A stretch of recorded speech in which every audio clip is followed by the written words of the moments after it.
चलिए भैया स्टार्ट करते हैं। क्वेश्चन फिर से आपके सामने दिया गया है जो कि कंप्लीट मैथ सीरीज चल रहा है। इसमें हम लोग नोट्स भी बना रहे हैं और कैसे क्वेश्चन पूछे जाते हैं इन सभी क्वेश्चन को भी डिस्कस कर रहे हैं। तो फटाफट इस वीडियो को शेयर करिए और चलिए क्वेश्चन को सॉल्व करते हैं। दिया गया है आपके सामने। यहाँ तक हमने चर्चा कर लिया था कि पूर्णांक क्या होता है, ठीक है। उस पर कुछ क्वेश्चन भी बने थे, उसको भी बात कर लिए थे जो उसके पहले आपके प्राकृतिक संख्या पे बने थे, ठीक है। तो अब चलिए इसमें पूछा गया है ए और बी कोई दो पूर्णांक है तो कथन कौन कौन सा सही होगा और कौन कौन सा गलत होगा, ये आपको यहाँ पे डिसाइड करके बताना है। पूछ रहा है कि यदि ए और बी कोई दो पूर्णांक है, यदि ए और बी कोई दो पूर्णांक है तो क्या ए प्लस बी पूर्णांक होगा, क्या ए माइनस बी पूर्णांक होगा, क्या ए इंटू बी पूर्णांक होगा, क्या ए का डिवाइड बी में करेंगे तो पूर्णांक होगा, या क्या ए का पावर बी के रूप में करते हैं तो पूर्णांक होगा कि नहीं होगा। यस या नो करके बताइए। आप अपना खुद से नोट कीजिए और हम आपको बता रहे हैं। देखिए क्या होता है कि जब भी किसी भी जो है पूर्णांक को आप घटाते हैं तो या तो जीरो मिलेगा, या तो आपका प्लस में मिलेगा, या तो आपका माइनस में मिलेगा। तीनों मिलेंगे और तीनों मिलेंगे तो प्लस माइनस और जीरो तीनों क्या होते हैं, पूर्णांक होते हैं। इस कारण से पहला ऑप्शन आपका क्या हो जाएगा, यस हो जाएगा, राइट हो जाएगा। क्यों? क्योंकि सर अगर यहाँ पे आप दो लिखते हैं, दो में से अगर दो ही ले लेते हैं तो घटाएंगे तो क्या आएगा, जीरो आएगा। यहाँ पे दो लेते हैं और माइनस करके चार घटाते हैं तो क्या आएगा, माइनस का दो आएगा। अगर यहाँ पे जो है आप चार ले लेते हैं और माइनस दो घटाते हैं तो क्या आएगा, दो आएगा। कोई भी पूर्णांक ले लीजिए ना, देखिए प्लस में माइनस में और जीरो आएगा। इसका मतलब कि पूर्णांकों का जो आपका क्या बोलते हैं जोड़ होता है, अच्छा है घटाना होता है। अरे जोड़ जब पूर्णांक आएगा तो सब्ट्रैक्शन भी पूर्णांक आएगा। इसका मतलब है कि ये भी हमारा क्या है, यस है। तो ये भी क्या हो जाएगा आपका, यस हो जाएगा। ये भी आपका सही होगा। ठीक, बहुत बढ़िया। उसके बाद से अगला क्वेश्चन देखिए। अगला बोला है क्या ए इंटू बी पूर्णांक होगा, क्या ए इंटू बी पूर्णांक होगा। रख सकते हैं कोई भी मान। अरे कोई भी मान रखिए, इसी मान को रख लीजिए ना।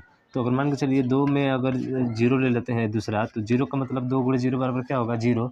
जीरो तो पूर्णांक क्या होता है, जीरो क्या होता है, पूर्णांक क्या होता है ना। यानी किसी भी चीज़ को ले लो आप, इसका मतलब है कि मल्टीप्लाई करोगे तो भी आपका पूर्णांक मिलेगा।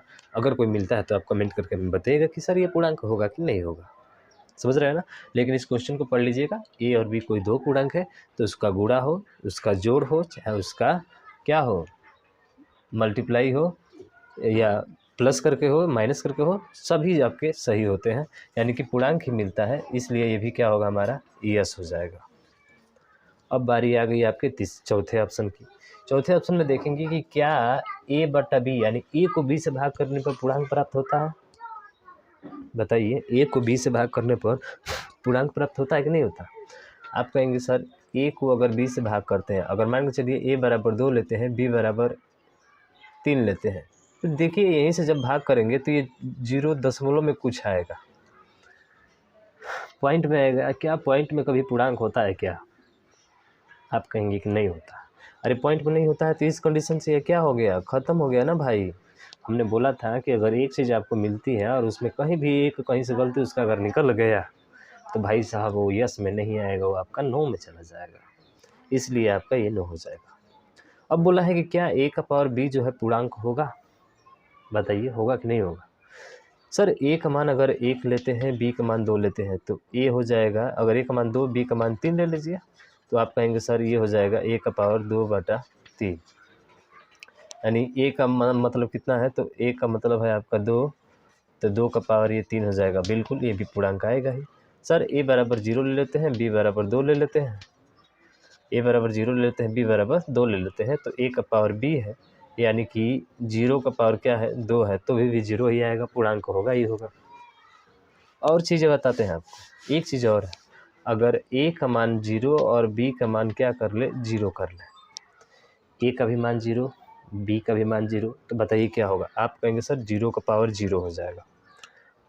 यह छोड़िए ना, 0 का पावर 0 का मतलब होता है सर अपरिभाषित। क्या होता है, अपरिभाषित होता है। तो यहीं से क्या हो गया, ये आपका नो में चला गया। लेकिन आप कहेंगे कि नहीं ऐसा नहीं हो सकता। एक चीज़ और एग्जांपल दीजिए। अब एग्जांपल का मतलब होता है कि जैसे कि 2 है, अगर 2 का पावर हमने -2 कर दिया, यानी कि यह -3 है यहाँ पे, ठीक है। अगर ए बराबर 3 मानते हैं, बी बराबर -2 मान लेते हैं, तो इसका मतलब हुआ ए एक का पावर b है तो a की जगह पे 3 और इसका पावर -2 है तो -2 हो गया। तो यहाँ पे देखेंगे कि इसका पावर किस में आ गया, माइनस में आ गया। और जब इसका पावर माइनस में आता है तो क्या होता है भाई साहब, आप कहेंगे सर माइनस में होता है तो 1/3 और इसका पावर 2 उल्टा हो जाता है। और जब उल्टा हो जाएगा तो पूरा उल्टा हो जाएगा, क्या जो है उल्टा होता है, क्या ये उल्टा होता है, नहीं होता है ना। इस कारण से ये ऑप्शन भी फॉलो नहीं किया इसने, इसके वजह से ये वाला क्या हो जाएगा आपका, नो हो जाएगा। तो ये वाला भी क्या हो जाएगा भाई साहब, नो हो जाएगा। बताइए क्या इसमें कहीं पे कोई दिक्कत हुआ, कोई दिक्कत नहीं हुआ। तो कोई दिक्कत नहीं हुआ तो इसके आगे हम लोग बढ़ते हैं और अगला आता है आपका परिमेय संख्या। यहाँ पे हम लोग बात करेंगे क्रम विनिमय, साहचर्य नियम क्या होता है, ठीक है। उसके बाद से बात किया जाए इसी में और भी चीज़ें आती हैं, जैसे कि हम लोग बात करते हैं बटन गुण क्या होता है, बटन गुण क्या होता है। उसके बाद से बात करें हम लोग गुणात्मक प्रतिलोम, योज्य प्रतिलोम, इन सभी पे डिस्कस करने वाले हैं बड़ी विस्तार से और एकदम आराम से समझने वाले हैं। तो फिर आप अंत तक बने रहिए, ठीक है। ये नहीं कि यहीं से छोड़कर भाग जाइए, भाई आपको नोट्स बनाना है, ठीक है। अगर बनाना है तब, नहीं बनाना है तो कोई दिक्कत नहीं है, हाँ शेयर कीजिएगा ज़रूर। अब बात करेंगे हम लोग परिमेय संख्या, क्या है परिमेय संख्या। आप सभी को पता है कि परिमेय संख्या क्या होती है, तो एक चीज़ बता दो, परिमेय संख्या जिसे हम लोग p/q के रूप में लिखा जा सके। p/q के रूप में मतलब ये होता है कि जिसको भिन्न के रूप में लिखा जा सके। अभी तो भिन्न पड़े नहीं है, लेकिन ध्यान रखिएगा जिसको भिन्न के रूप में लिखा जा सके, जहाँ उसका नुमरेटर 0 नहीं होना चाहिए, डिनोमिनेटर उसका 0 नहीं होना चाहिए, यानी कि हर उसका 0 ना हो। अब कहने का मतलब क्या है सर कि जैसे p/q है ना, तो इसके रूप में लिखा जाना चाहिए, ठीक है। इसके रूप में लिखा जाएगा तो वो सभी क्या होंगे, ठीक है, वो सभी क्या होंगे, आपके परिमेय संख्या होंगे।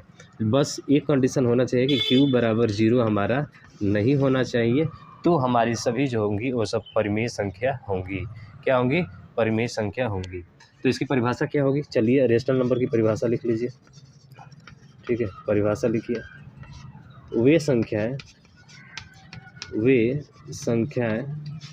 जिसे p/q के रूप में लिखा जा सके, p/q के रूप में लिखा जा सके, जहाँ q बराबर नॉट इक्वल टू 0 लिखा जा सके, उसे परिमेय संख्या कहते हैं, उसे परिमेय संख्या कहते हैं। सर इतना तो आपने बता दिया, जैसे 1 हो गया, 2 हो गया, या माइनस में 1 हो गया, माइनस में 2 हो गया, या बट्टे में 1/3, बट्टे में 1/-5, कुछ भी आ जाए, ठीक है। बशर्ते नीचे आपका 0 नहीं होना चाहिए, वो सभी क्या होती है, वो सभी आपकी परिमेय संख्याएं होती हैं, ठीक। अब सर एक चीज़ और है कि आप ज़रा इसको जो है नोट में कुछ लिखवा दीजिए। और नोट में, हाँ सही बात है, बहुत लोग कन्फ्यूज होते हैं, तो ध्यान रखिएगा। नोट में एक चीज़ लिखिएगा, देखिए नोट में लिखिए कि सभी पूर्णांक, क्या बोले हैं, यह चीज़, एक और चीज़, इससे पहले मैं आपको एक और चीज़ लिखवा दूँ। वो चीज़ें हैं आपका कि ध्यान रखिएगा, इसका एक और परिभाषा होती है।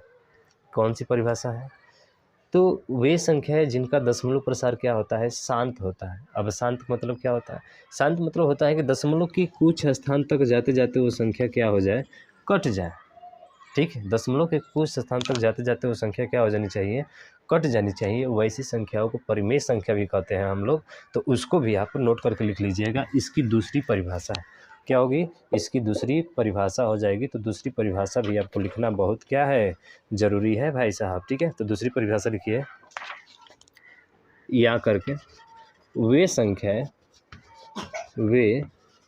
संख्याएं जिनका दशमलव प्रसार, वे संख्याएं जिनका दशमलव प्रसार शांत होता है। कैसा होता है, शांत होता है। वे संख्याएं जिनका दशमलव प्रसार शांत होता है क्या कहलाती हैं, आपकी परिमेय संख्या कहलाती हैं, ठीक है। शांत होता है उसे क्या कहते हैं हम लोग, परिमेय संख्या कहते हैं। शांत हो या फिर समान हो, क्या हो, शांत हो या क्या हो आपका, समान हो, उसे हम लोग क्या कहेंगे, आपके परिमेय संख्या, हाँ, शांत कौन सा होता है, तो ध्यान रखिएगा, जैसे कि 5 लिखा गया है या 7 लिखा गया है, इसके नंबर मल्टीपल में क्या होगा, 2 का मल्टीपल होगा, या तो 2 का गुणा होगा या तो 5 का, इन दोनों में से कोई एक होगा। इसके अलावा दूसरा अगर आता है तो वो कभी भी संख्या है, परिमेय संख्या नहीं होती है। क्या होती है, परिमेय संख्या नहीं होती है। तो ध्यान रखिएगा, वे संख्या जिनका दशमलव प्रसार शांत एवं समान होता है। शांत या क्या होता है, समान। समान का मतलब ये होता है कि जैसे कि वो तो शांत वाले के लिए बताए थे आपको, और जैसे कि 3 से भाग किए तो 3 दूना के 6, फिर से भाग किए तो सर दशमलव करके 6 6 6 6 ऐसे आता रहेगा। तो समान आवर्ती का हो, समान आवर्ती का मतलब होता है वो चीज़ें बार बार रिपीट भी होती हैं, तो आपकी किस में आती हैं, परिमेय संख्या में ही आती हैं। जैसे हमने बात किया 0.235 235 235 ऐसे करके अनंत तक बढ़ती जाएगी। तो ऐसी भी संख्या को क्या कहते हैं हम लोग, परिमेय संख्या कहते हैं। समझ में आ रहा है ना। ऐसी भी संख्या को क्या कहा जाता है, परिमेय संख्या कहा जाता है। क्यों, क्योंकि ये समान आवर्ती हो रही है। यहाँ पे क्या हो रही है, समान आवर्ती। इसीलिए कहा जाता है कि वे संख्या जिनका दशमलव प्रसार शांत एवं समान आवर्ती का हो, क्या हो, शांत एवं समान आवर्ती का हो, उसे हम लोग परिमेय संख्या कहते हैं। तो ध्यान रखिएगा, ऐसे क्वेश्चन देकर आपका पूछा जा सकता है कि बताइए कौन सा है परिमेय संख्या है, कौन सी नहीं है। क्योंकि यहाँ पे जो है आपके नंबर देखना पड़ेगा ध्यान से, 235 235। देखिए बार बार वो चीज़ें रिपीट हो रहा है। जैसे आप पढ़ेंगे ना तो आपको पकड़ में आ जाएगा कि 4 रिपीट हो रहा है, कि 3 रिपीट हो रहा है, कि 2 रिपीट हो रहा है, कि 1 रिपीट हो रहा है। आप वहाँ से बता सकते हैं कि वो संख्या क्या होगी, आपकी परिमेय संख्या होगी। तो मुझे आशा है कि परिमेय संख्या भी आपको समझ में आ गया होगा। अब नोट करके एक लिखेंगे, एक और चीज़ इसमें नोट करके लिखिएगा कि सभी पूर्णांक, नोट करके आपको लिखना है, ठीक है। नोट करके लिखना है कि सभी पूर्णांक परिमेय संख्या होती है। सभी पूर्णांक परिमेय संख्याएं होती है, परिमेय संख्याएं होती है। जितने भी पूर्णांक हैं परिमेय संख्याएं होती है।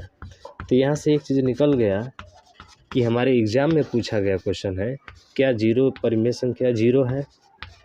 ऑप्शन में रहेगा परिमेय संख्या, अपरिमेय संख्या, अपरिमेय संख्या, परिमेय संख्या दोनों, डी नंबर रहेगा इनमें से कोई नहीं। तो आपका जवाब होगा परिमेय संख्या। क्यों, क्योंकि सर हम 0 के बट्टे में जो है अपान में 1 लिख सकते हैं, और जब किसी के भी बट्टे में अगर 1 लिखा जाता है वो सभी परिमेय संख्या होती है। इसलिए 0 एक क्या है, परिमेय संख्या है। 0 क्या है, आपकी एक परिमेय संख्या है। अब परिमेय संख्या तो बात कर लिया हमने, आपने बताया सर कि परिमेय संख्या में और क्या क्या चीज़ें आता है, ज़रा वो भी डिस्कस कर दीजिए। तो चलिए हम लोग डिस्कस करते हैं क्वेश्चन को इस पे, ठीक है, कैसे इस पे क्वेश्चन बनते हैं। चलिए इस क्वेश्चन को हल कीजिए। क्या a प्लस बी एक परिमेय संख्या होगी जब a और b कोई दो परिमेय संख्या है। तो क्लियर है कि a प्लस बी यानी कि किसी भी परिमेय संख्या को आप जोड़ते हो तो आपको परिमेय संख्या ही मिलेगी, और चाहे आप उसको घटाते हो तो भी आपकी परिमेय संख्या ही मिलती है। अब आप अनुमान लगा सकते हैं कैसे, कि सर यहाँ पे 1/2 है और माइनस करके 1/2 भी अगर घटाते हैं तो घटाने के बाद से 0 आएगा, और 0 जो कि क्या होता है, परिमेय संख्या होती है। इसलिए यह ऑप्शन क्या है आपका, यस है। क्लियर है ना। अरे दो संख्याओं का जोड़ करो, चाहे दो संख्याओं का घटा ना करो, कोई भी संख्या ले लो, लेकिन हाँ वो संख्या परिमेय संख्या होनी चाहिए। इसलिए दोनों आपके सही होंगे, प्लस वाला भी सही होगा और माइनस वाला भी सही होगा। यानी कि हाँ। तीसरा क्वेश्चन है कि क्या a गुणे b परिमेय संख्या होगी। हाँ भैया, a गुणे b भी परिमेय संख्या होगी। कोई ऐसी बताइए ना कि जो परिमेय संख्या नहीं होती है, जिनको गुणा करने पर, कोई दो परिमेय संख्याओं को गुणा कीजिए, परिमेय संख्या नहीं होगी। काहे नहीं होगी भाई साहब, अरे 1/2 है, इसमें 0 का गुणा कराएंगे तभी भी 0 आएगा। 0 क्या होता है, परिमेय संख्या होता है। इसलिए ये भी हमारा क्या होगा, यस होगा। तीनों यस होंगे, सिंपल सी बात है। अब देखिए, क्या a/b परिमेय संख्या होगी। अब यहाँ पे बात आके अटकती है, क्या a/b परिमेय संख्या होगी। अगर a का मान 1 लेते हैं, b का मान 0 लेते हैं, तो ये भी परिमेय संख्या है, ये भी परिमेय संख्या है। लेकिन जैसे ही 1 में आप 0 का भाग करते हैं तो क्या आता है, इन्फिनिटी आता है, अनंत आता है। अनंत कभी परिमेय संख्या होता है, नहीं होता है। इसलिए ये विकल्प क्या होगा, गलत। क्यों गलत होगा, सर हम बताए थे कि ये क्यू बराबर क्या होना चाहिए, 0 नहीं होना चाहिए, जो कि यहाँ पे 0 दिया गया है। इसके वजह से ये वाला ऑप्शन क्या होगा, गलत होगा। यानी कि पूरा कहानी इसकी ख़त्म हो गई। तो इसलिए ये क्या होगा, विकल्प नो होगा। नहीं सर, नहीं होता। क्या a का पावर b परिमेय संख्या होगी। अभी हम पीछे बात किए थे, क्या किए थे, बात किए थे कि अगर ए बराबर जो है, अगर ए बराबर हम 2 मानते हैं, 3 मानते हैं, ठीक है, और बी बराबर मान लेते हैं हम क्या 1/2, 2 मानेंगे तो हो जाएगा, परिमेय संख्या ही आएगी। लेकिन बी का मान 1/2 माने, क्यों माने? क्योंकि सर परिमेय संख्या बोला है, तो 1/2 भी तो परिमेय संख्या है ना। अब रखिए 3 का पावर हो जाएगा 1/2। सर 3 का पावर 1/2 का मतलब क्या होता है? रूट में 3 होता है। क्या ये रूट से बाहर निकलेगा? नहीं निकलेगा। अरे भैया, जब रूट से बाहर नहीं निकलेगा तो इसका मतलब क्या होता है? इसका मतलब ये होता है कि परिमेय संख्या नहीं है। तो रूट में वाली परिमेय संख्या नहीं होती है, ये कॉन्फिडेंस साथ नहीं कर सकते आप, क्योंकि बहुत से रूट में होता है, रूट में 4 होता है, इसका मान 2 होता है प्लस माइनस, इसका मतलब ये तो परिमेय संख्या होता है सर। होता है ना, कुछ ऐसी रूट की संख्या होती है जो परिमेय संख्या भी होती है, और कुछ ऐसी होती है जो परिमेय संख्या नहीं होती है। इसके वजह से ये वाला जो होगा आपका विकल्प गलत हो जाएगा। यहाँ पे हमारा वो रूल फॉलो नहीं कर रहा है, इसके वजह से इसका क्वेश्चन का जवाब क्या हो जाएगा? No sir. क्या होगा? No sir. ठीक है, मुझे ऐसा है कि समझ में आ गया होगा। अब देखिए, पूछा है परिमेय संख्याओं के गुणधर्म। परिमेय संख्याओं के कुछ गुणधर्म होते हैं, जिसमें पहला है आपका समृद्ध गुण, जिसको हम लोग क्लोजर प्रॉपर्टी बोलते हैं। अब क्लोजर प्रॉपर्टी का मतलब होता है समृद्ध गुण। और समृद्ध गुण क्या होता है? समृद्ध गुण का मतलब ये होता है कि जैसे हम किसी चीज़ का योग करते हैं, तो इसका उल्टा भी अगर करते हैं ना, तो ये चीज़ें हमको क्या हो जाती है? प्राप्त हो जाती है। तो 2 चीज़ों को आप जोड़ोगे, अगर उसको क्रम उसका चेंज करने पर भी जोड़ते हो, ठीक है, तो वो जो होगा आपका कौन सा होगा? समृद्ध गुण होगा। कौन सा गुण होगा आपका? समृद्ध गुण होगा। ठीक है, यदि कहने का मतलब ये है कि यदि 2 परिमेय संख्या है ए और बी, ठीक है, यदि 2 परिमेय संख्या है ए और बी, उनको जोड़ने पर हमको क्या मिलेगी? पुनः परिमेय संख्या ही मिल जाएगी, जैसा कभी बात किए थे। उसी तरह से क्या ए में से बी को और घटाओगे तो परिमेय संख्या मिलेगी कि नहीं? तो आप कहेंगे सर बिल्कुल परिमेय संख्या हमारी मिलेगी। क्यों मिलेगी? क्योंकि ए और बी परिमेय संख्या है। ए और बी क्या है? परिमेय संख्या हो। ठीक, ए और बी क्या हो? परिमेय संख्या हो तो, परिमेय संख्या हो तो क्लोजर इसका प्रॉपर्टी वाला होता है कि ए प्लस बी भी परिमेय संख्या होगी, अगर ए और बी 2 परिमेय संख्या है तो।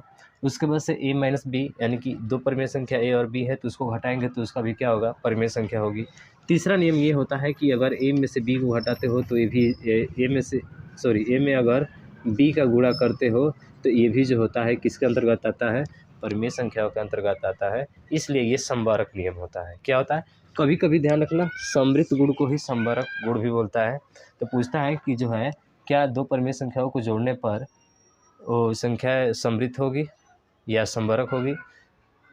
जोड़ माइनस और यानी घटाना, और उसके बाद से गुणा। और जैसे ही भाग पे चलते हैं, ठीक, जैसे ही किस पे चलते हैं? भाग पे चलते हैं, तो भाग वाले में ये समृद्ध नहीं होता है। ठीक है, ये भाग वाले में समृद्ध नहीं होता है, ये बिल्कुल उससे क्या होता है? अलग होता है। तो आप याद रखिएगा, भाग वाले में ये कभी नहीं होता है, जो कि अभी पीछे हम क्वेश्चन एक सॉल्व किए थे ना, कि क्या यदि ए और बी 2 परिमेय संख्या है तो क्या ए भागे बी जो है परिमेय संख्या होगी? तो ए और बी भागे जो है परिमेय संख्या नहीं होगी। ये हम वहाँ से किए थे, समझ गए ना? हाँ, तो ध्यान रखिएगा, ये तीनों होता है, यानी कि तीनों समृद्ध है, लेकिन ये वाला जो है समृद्ध नहीं है, ये आपका भाग वाला। ठीक है, मुझे ऐसा है कि आप ये समझ गए होंगे। तो यहाँ पे समृद्ध की जगह कहीं कहीं पे जो है ना आपका संवरक भी देता है। इस चीज़ को याद रखिएगा, कहीं कहीं क्या देता है? संवरक भी देता है, यानी संवरक है। उसके बाद से जैसे प्राकृतिक संख्या, प्राकृतिक संख्याओं का जो है जोड़, प्राकृतिक संख्याओं का जोड़ बात करें तो 2 चीज़ों को जोड़ते हैं तो प्राकृतिक संख्या ही मिलती है। फिर प्राकृतिक संख्या में 2 का गुणा भी करते हैं तो क्या मिलती है? प्राकृतिक संख्या भी मिलती है। तो इस चीज़ को भी आपको ध्यान रखना है, और नोट करके चाहेंगे तो आप इसको लिख भी सकते हैं। क्या लिखना है इसमें? तो इसी प्रकार प्राकृतिक संख्या, पूर्ण संख्या, ठीक है, प्राकृतिक संख्या ध्यान रखिएगा, लिख लीजिएगा। इसी प्रकार प्राकृतिक संख्या, पूर्ण संख्या का जोड़ तथा गुणा समृद्ध होता है। क्या होता है? समृद्ध होता है, यानी समवरक होता है। तो प्राकृतिक संख्या का भी जोड़ चाहे गुणा, पूर्णांकों का जोड़ चाहे गुणा क्या होता है? समृद्ध होता है दोनों का। ठीक, उसके बाद से क्रम विनिमय गुण क्या होता है? जिसको हम लोग कम्यूटेटिव प्रॉपर्टी बोलते हैं। कम्यूटेटिव प्रॉपर्टी का मतलब होता है कि क्रम को चेंज करने से क्या चेंज हो जाती है? तो आप कहेंगे बिल्कुल, देखिए इसमें क्या होता है आपका क्रम चेंज वाले में, कि यदि ए प्लस बी है तो क्या इसको बी प्लस ए करेंगे तो यही चीज़ें प्राप्त होगी? आप कहेंगे बिल्कुल। क्रम चेंज होने से उसके योग पर कोई प्रभाव नहीं पड़ता, वो आपका क्रम भिन्न में गुण होता है। वैसे ही क्या a माइनस बी में से अगर a माइनस बी माइनस ए करेंगे तो क्या इसके प्रॉपर्टी पे प्रभाव पड़ेगा? आप कहेंगे बिल्कुल पड़ेगा। इसका मतलब ये क्रम भिन्न में नहीं है। कैसे?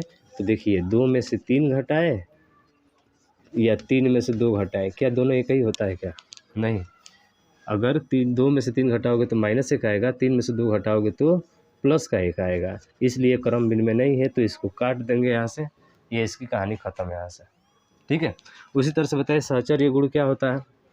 तो एसोसिएटिव लॉ ये होता है कि जब कोई दो जो है, ठीक है, अगर इसमें सहचर्य गुण में देखा जाए तो 3 चीज़ें आपको दी रहेगी। क्या दी रहेगी?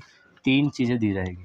लेकिन एक चीज़ और है, गुणा वाला में देख लेते हैं भाई साहब। गुणा वाला में देख लीजिए, क्या a गुणे b बराबर b गुणे a होता है? आप कहेंगे बिल्कुल सर। अरे 2 गुणे 3, अच्छा है 3 गुणे 2, 6 होगा ना। इसका मतलब ये भी सही हो जाएगा आपका। फिर बात करते हैं साहचर्य गुण। क्या होता है साहचर्य गुण? तो एसोसिएटिव लॉ जिसको हम लोग बोलते हैं। तो साहचर्य गुण में 3 रहेंगे आपके। कितने रहेंगे? a हो गया, b हो गया, c हो गया। 3 चीज़ें रहेगी। ठीक है। इन 3 चीज़ों में आपको बताना होगा क्या ये साहचर्य गुण है कि नहीं है। जैसे बात करें कि a प्लस ये b प्लस c है, तो इसका साहचर्य गुण क्या होता है कि a को जो है अंदर रखेंगे यानी b बाहर, फिर प्लस a प्लस c क्या आ जाएगा, आप रखिएगा। a b c का मान अलग अलग, आपका मान वही चीज़ें आएगा। ठीक है। उसी तरह से a plus b plus sorry यहाँ पे a into B plus C, और फिर से इसको कर लो a into B minus sorry यहाँ पे b into A plus C, तभी भी आपका आएगा। यानी कि गुणा और जोड़ पे दोनों क्या होते हैं? सही होते हैं। ये साहचर्य गुण होता है। लेकिन जैसे ही आप अगर माइनस वाले में चलते हैं, a माइनस बी माइनस सी वाले में, तो यहाँ पे हो जाएगा क्या? तो यहाँ पे हो जाएगा आपका, ठीक है, यहाँ पे हो जाएगा b माइनस ए माइनस सी। तो यहाँ पे माइनस वाले में चेंज होता है, ये माइनस वाले में साहचर्य गुण लागू नहीं होता है। फिर से भाग वाले में बात करें तो भाग वाले में जैसे कि a भागे b हो गया, ठीक है, और उसके बाद से यहाँ पे देखा जाए तो a divide b divide c बराबर क्या ये होगा? ये भाग वाला होगा? नहीं सर, भाग वाले में उल्टा होता थी तो कभी भी नहीं होता है। इसका मतलब ये साहचर्य गुण में नहीं आएगा। तो साहचर्य गुण भी आपको समझ में आ गया। साहचर्य गुण केवल क्या होता है? उसका योग वाला होता है और उसके बाद से गुणा वाला होता है। माइनस वाला और भाग वाला कतई नहीं होता है। तो इसको भी आपको ध्यान रखना है कि साहचर्य गुण क्या होता है। यहाँ तक हमने आपको अच्छे से बता दिया। ठीक है, बताइए साहचर्य गुण में कहीं आपको दिक्कत हुआ? मुझे आशा है कि कहीं दिक्कत नहीं हुआ होगा। अब है बटन गुणन। देखिए यहाँ पे जो है आपको बटन गुणन दिया है, तो बटन गुणन में वही चीज़ें हैं। क्या होता है? जिसको डिस्ट्रीब्यूटिव लॉ बोलते हैं। जैसे कि 3 चीज़ें दिया रहेगा, a b और क्या दिया रहेगा, c। आपको यहाँ पे डिसाइड करना है कैसे। तो बटन गुणन में ये होता है कि जैसे कि हम बात करें कि a गुणे b प्लस c बराबर, एक बार इसका इसमें गुणा होगा और एक बार इसका इसमें गुणा होगा। यानी कि a गुणे b प्लस है तो प्लस a गुणे क्या हो जाएगा, c। इसी को नाम हम देते हैं क्या? बटन गुणन। क्या नाम देते हैं इसको? बटन गुणन। यानी कि a जो है b में भी एक बार गुणा करेगा, a जो है एक बार c में भी गुणा करेगा। यानी कि a गुणे b प्लस a गुणे क्या हो जाएगा, c आपका राइट हो जाएगा। मुझे आशा है कि बटन गुणन यहाँ तक आपको चीज़ें समझ में आ गई होगी। फिर हम लोग अगले दिन बात करेंगे आपके जो है योज्य प्रतिलोम, योज्य तत्समक, ठीक है, ये योगात्मक तत्समक, गुणात्मक प्रतिलोम, इन सभी पे चर्चा हम लोग नेक्स्ट वीडियो में करेंगे। मुझे आशा है कि ये वीडियो आपको अच्छे से समझ में आई होगी, जितना पढ़ाया गया आपको चीज़ें।